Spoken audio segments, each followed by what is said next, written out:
Estou saudando todo mundo aí da igreja do Messias e Yahushua, com a graça e paz do Eterno Yahuwah, nosso Pai, Senhor dos Exércitos, e de Yahushua Hamashia, nosso Messias e Salvador. A gente tem um quadro aqui chamado Redescobrindo o Apocalipse, tá? Redescobrindo o Apocalipse.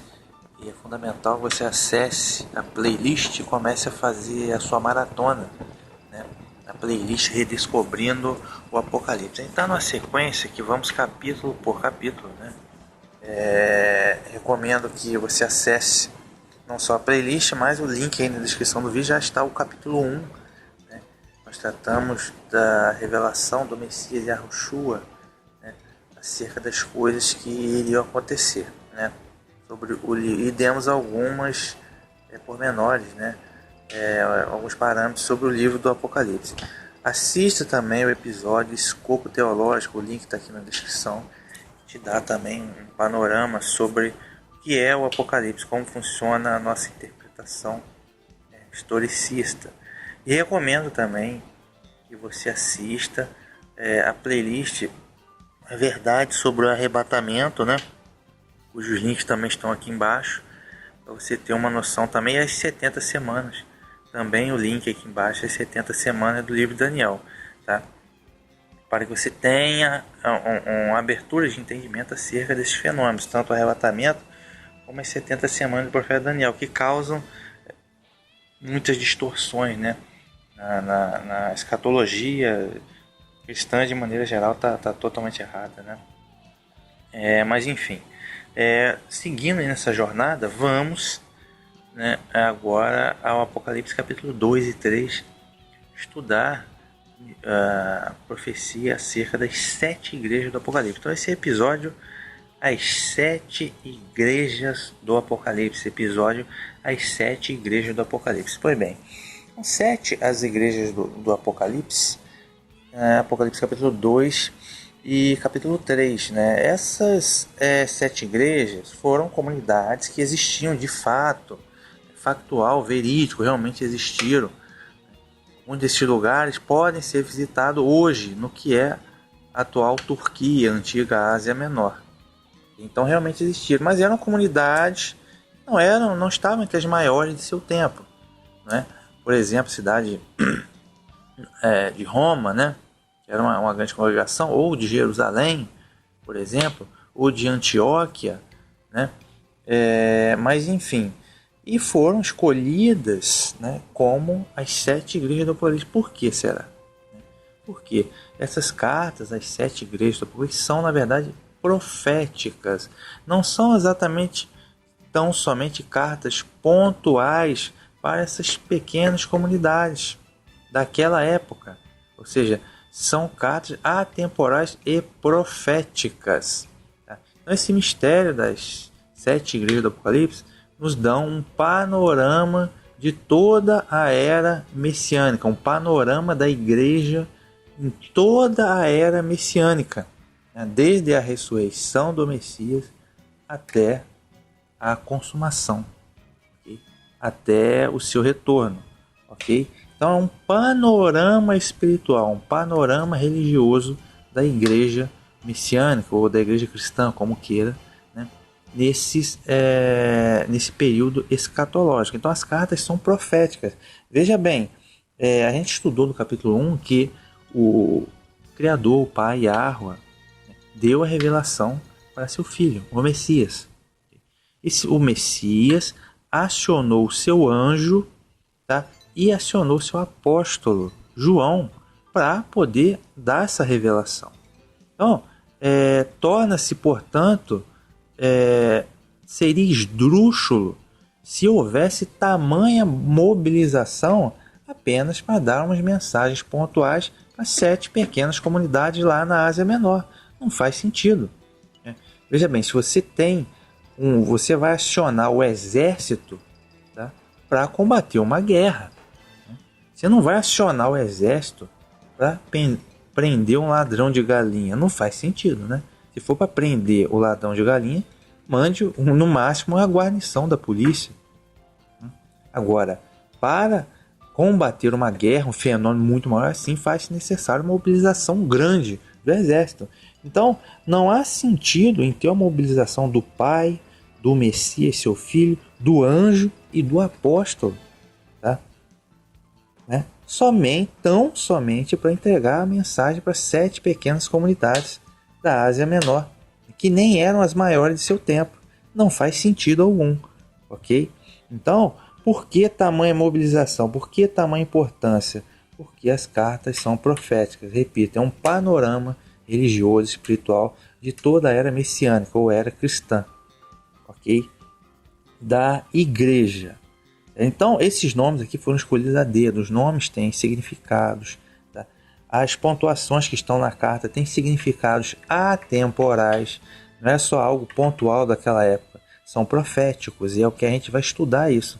Então, é extraordinário. O Messias já sabia de tudo. Tá? Então, o que são as 7 igrejas? Muitos dizem que são 7 eras da igreja. 7 eras. Né? Nós estamos na 7ª era. Bem, está correto, não está errado.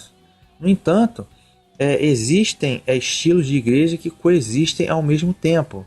Então não seria exatamente 7 eras, mas sim 7 estilos, ou 7 tipos de igreja que surgiram ao longo desses 2000 anos. Okay? O caráter de detalhismo profético é extraordinário. É o que a gente vai ver a partir de agora. Segundo momento, cabe ressaltar o que é igreja. Quando eu falo de igreja, não estou institucionalizando.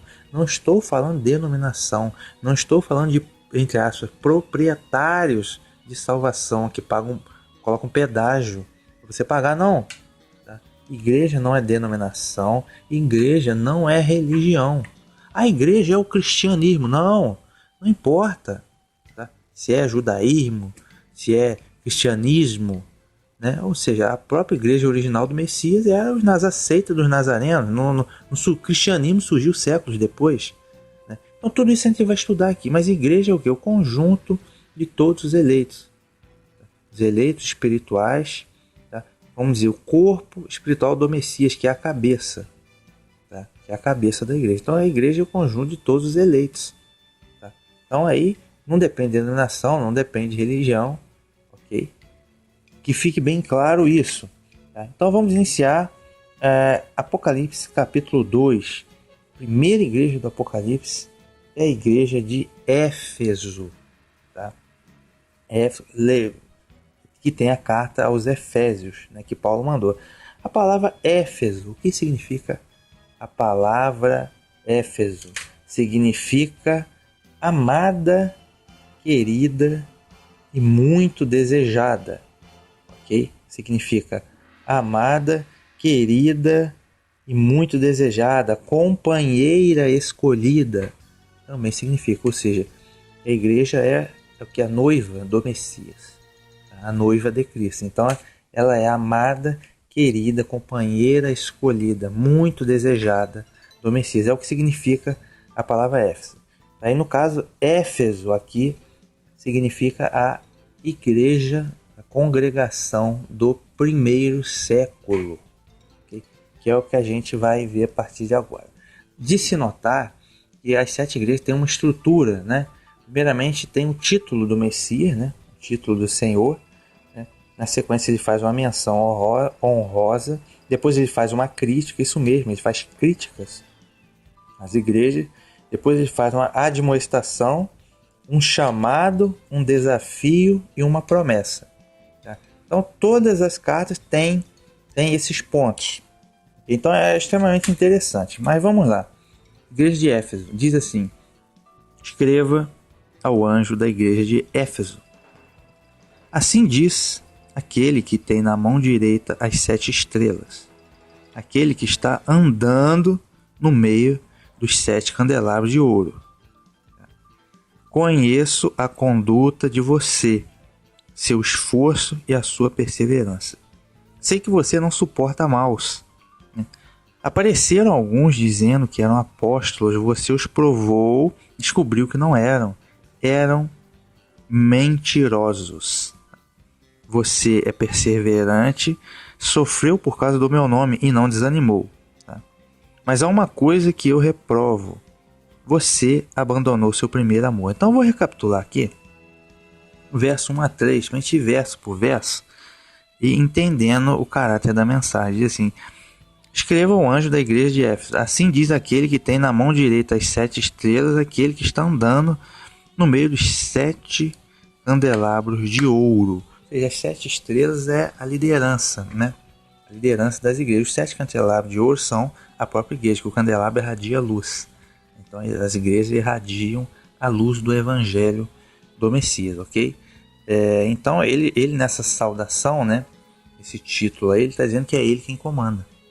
Então já no início ali da igreja do primeiro século, desde o início é ele que está comandando. Ele que está com as 7 estrelas na mão e no meio dos 7 candelabros. Então ele já indica ali no início, já na primeira igreja, ali na igreja do primeiro século, ali de Atos, dos Apóstolos ali, Pentecostes, ele já diz que é ele que está comandando, ele já deixa claro isso. Tá? Na sequência: conheça a conduta de você, seu esforço e perseverança. Sei que você não suporta maus. Tá? Conheça a sua conduta, seu esforço e a sua perseverança. Olha, isso é claro. A igreja do primeiro século, a igreja dos apóstolos, né? Perseverança é o que não faltou para eles, né? Empenho, né? Isso aí, esforço, né? Então, os apóstolos fizeram de tudo, sofreram, foram martirizados, né? Paulo correu bastante, foi perseguido, foi preso, se esforçou bastante, né? Não só ele, seus companheiros, Barnabé e todos eles eles se esforçavam bastante mesmo e eram perseverantes, não há dúvida. Aí na sequência: sei que você não suporta os maus, né? Apareceram alguns dizendo que eram apóstolos. Você os provou e descobriu que não eram. Eram mentirosos. Verso 3. Então aqui ele cita falsos apóstolos, né? Sei que você não suporta os maus. Ao aparecer alguns dizendo que era falso apóstolo, você os descobriu que eram mentirosos. Nessa ainda, lá no tempo dos apóstolos, surgiam falsos apóstolos, né? Vocês acham que não? Surgiam falsos apóstolos. No entanto, os falsos apóstolos daquela época eram recriminados, né? O próprio Paulo sofreu com supostos super apóstolos que faziam o que acontecia e ele lá, humildemente. Mas falso apóstolo naquela época não se criava.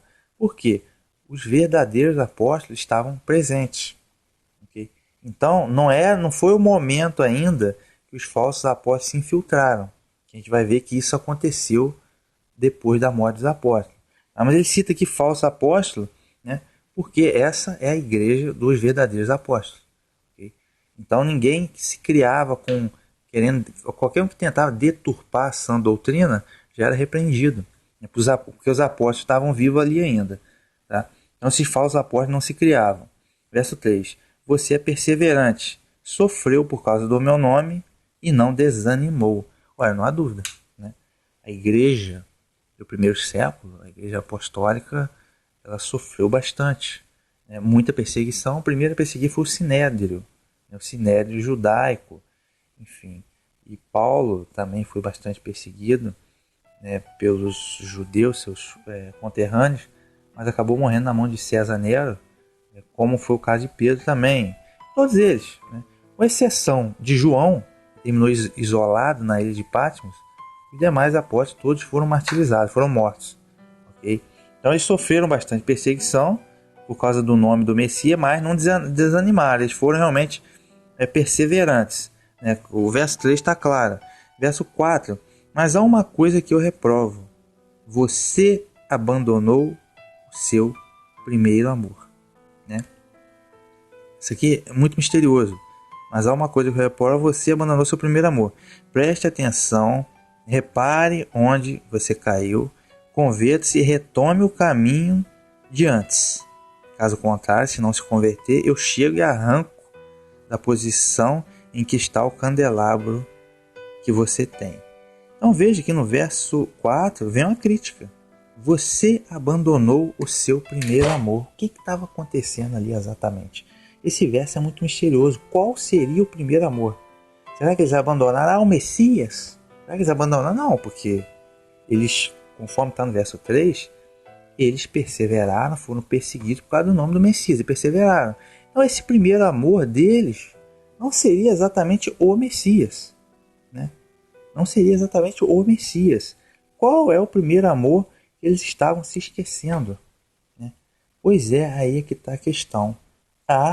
Não há um consenso sobre isso, e isso suscita muitas teorias, mas não é o Messias, porque eles sofreram por causa do nome Messias, verso 3. Então eles não se esqueceram do Messias. Verso 4, eles estavam esquecendo de quê? Da Torá, meus amigos, da Torá. Eles estavam esquecendo da Torá. A salvação é pela graça? A salvação é pela graça, sim. No entanto, né, até o final do primeiro século, que é onde termina essa igreja de Éfeso, no ano 98, começou a haver uma certa mudança, né? Começou a haver uma certa mudança, tá? Surgiu o tal de Inácio de Antioquia e começou a, tipo assim, desprezar, que ele chamava de coisa, desprezar Israel, se afastar de Jerusalém. Por quê? Essa primeira igreja aqui de Éfeso, a igreja do primitivo do primeiro século, ela era havia uma união entre os gentios, né, foram formados sobretudo por Paulo, Barnabé, etc., e os judeus, chamados de seita dos nazarenos, que eram os israelitas, né, que estavam na sede da igreja, que era Jerusalém. Quem comandava a igreja de Jerusalém era Tiago, irmão do Messias. Então havia uma união, né? Havia união entre judeus e gentios na igreja, né? A seita dos nazarenos, a Assembleia dos Nazarenos. Vamos entender dessa forma. No entanto, após a morte dos apóstolos, começou a haver um movimento meio estranho, né? Um movimento meio estranho iniciado por Inácio de Antioquia para ir rumo ao paganismo, né? Um movimento meio estranho. Então eles começaram a desprezar, que havia uma rixa também com os judeus da sinagoga, né? Os judeus do judaísmo comum, né? Que perseguiam lá a igreja primitiva, e começou a ir rumo ao paganismo. Então começaram a abandonar aquilo que chama Torá, ficou abandonado. Não, isso é coisa de judeu, coisa de quem nega, né? Coisa de quem negaram ao Messias e tal. Começou a haver um movimento meio esquisito, né? Começaram a introduzir a filosofia ali na grega ali, e começaram a esquecer da Torá. Esqueceram, começaram a abandonar e desprezar a Torá, que é o primeiro amor da igreja, a Torá. Veja bem, o conceito de igreja é um conceito que está lado a lado. Não se pode separar o conceito de igreja e o conceito de povo de Deus. Então, o povo de Deus na nova aliança, ele é eleição pela fé, então não depende da nacionalidade da pessoa. Agora, a congregação lá no deserto, né, liderada por Moisés, era igreja, sim, era congregação, união dos eleitos. Então, isso não devia ter acontecido em momento algum, tá? Então, esse primeiro amor que eles estavam abandonando é o que? Simplesmente a Torá. Estava abandonando. Achava que não precisava de instrução. A Torá é o que? Instrução, é a palavra de Deus. Instrução para que você tenha uma vida piedosa. Começou a ficar de lado. Começou a introduzir a filosofia e outros costumes pagãos, tá?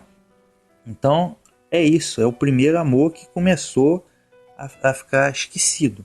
Tá? É interessante também ler a carta de Tiago, né? A carta de Tiago destinada a quem? É destinada à igreja. Sim, mas veja bem. Está escrito lá na saudação que é destinada às tribos perdidas.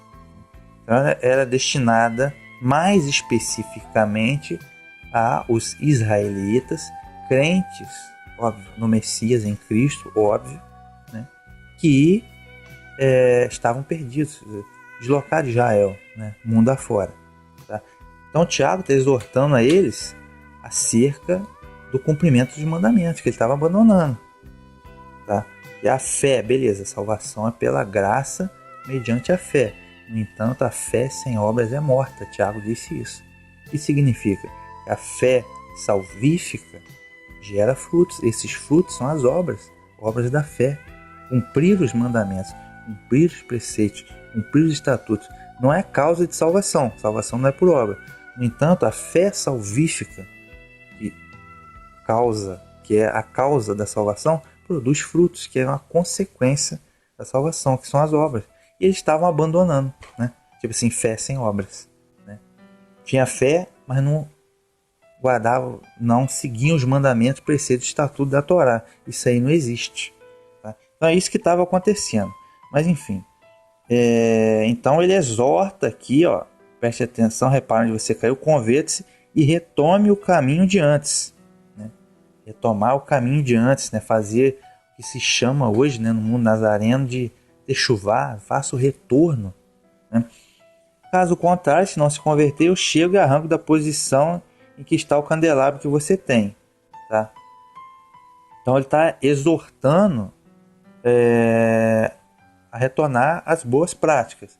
Verso 6. Tá? Então nota que não tem molezinha, você tem que vigiar continuamente.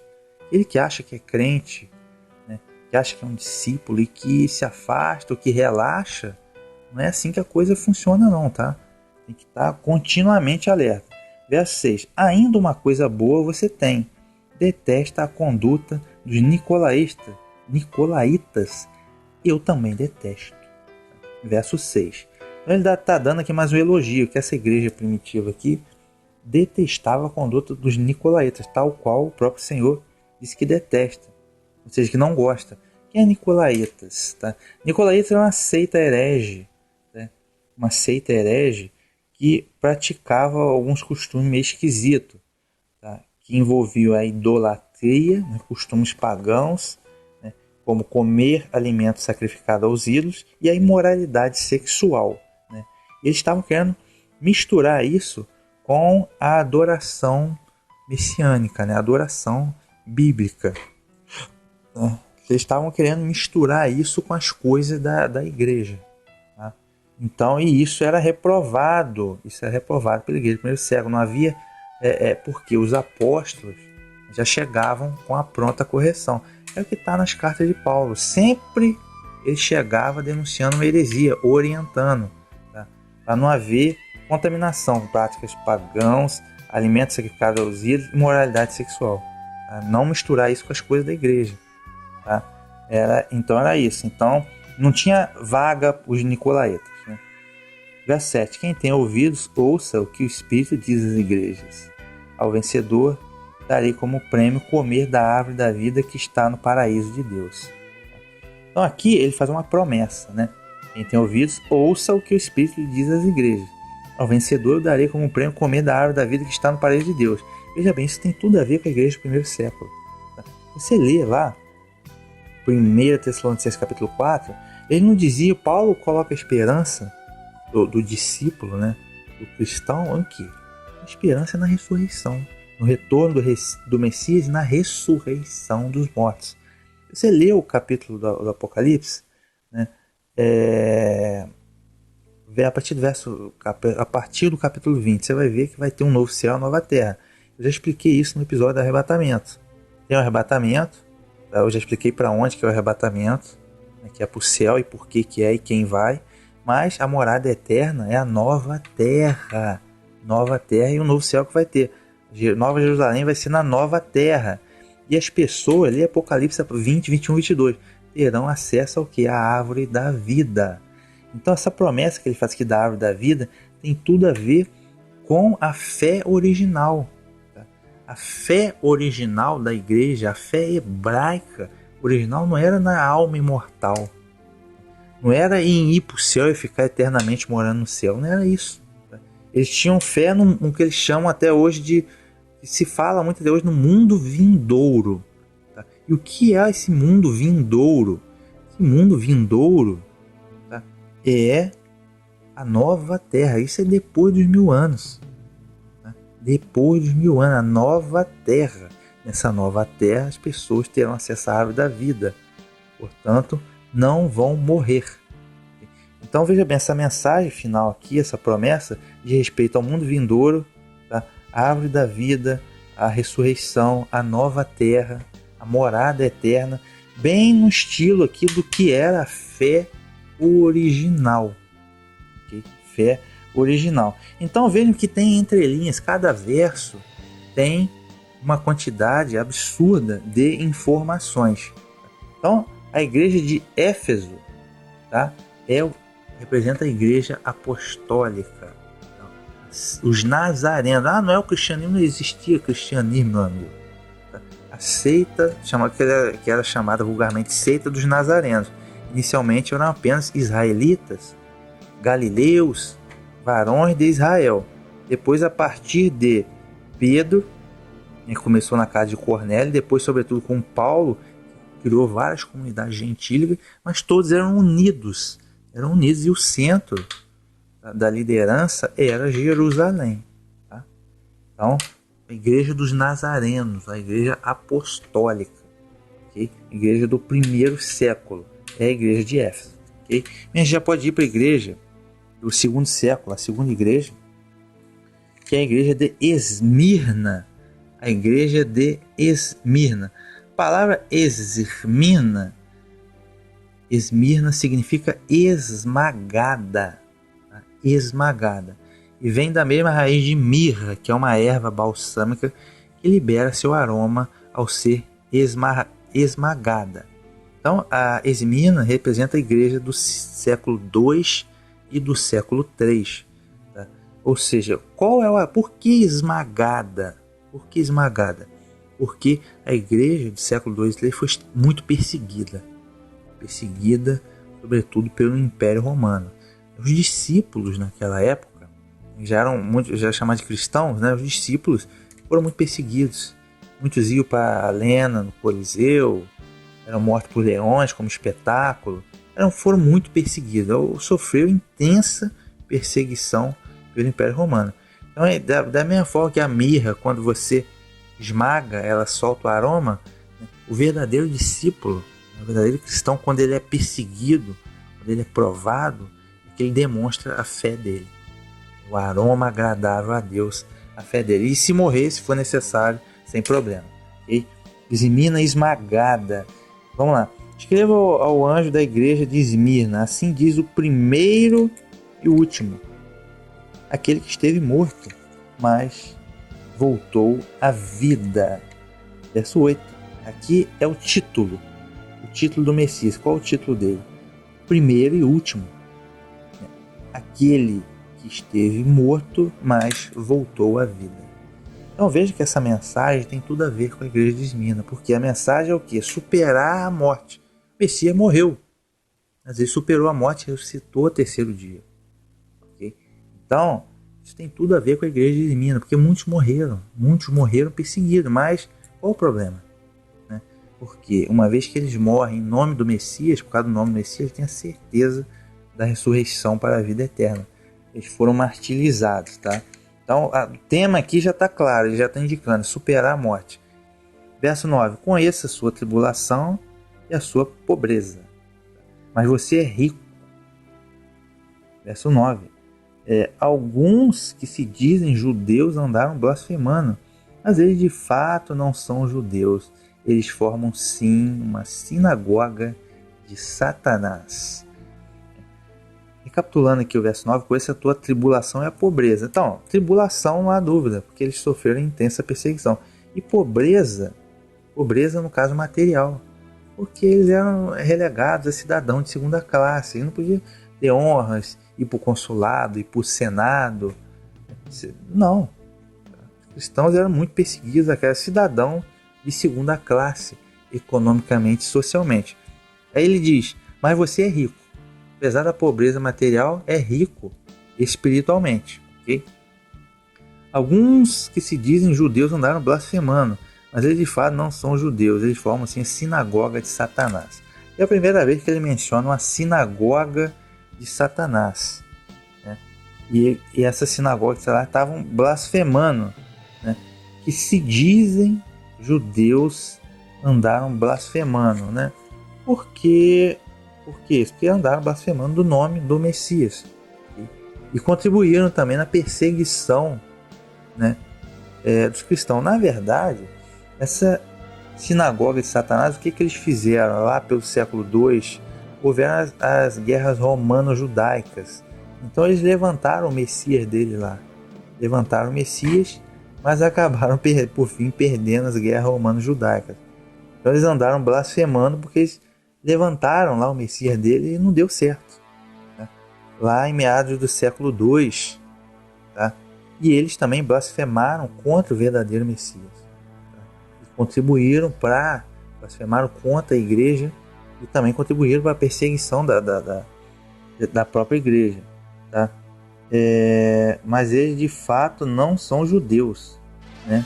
Ou seja, porque eles não são. O que a palavra judeu significa Yahudim? Yahud, judeu no plural, Yahudim, que é o que? Povo de Yahweh. Povo de Yahweh. Só que quem nega o filho, o Messias, consequentemente nega Yahweh, que é o pai. Então talvez eles tenham aqui a descendência sanguínea, mas eles não são judeus espirituais. São sinagoga de Satanás, tá? Espiritualmente falando, é o que ele quer dizer. Verso 10, mais lá na frente, capítulo 3, verso 9, a gente vai ver de uma outra sinagoga de Satanás. Tá? Até porque a gente vai entrar no mérito da conspiração, né?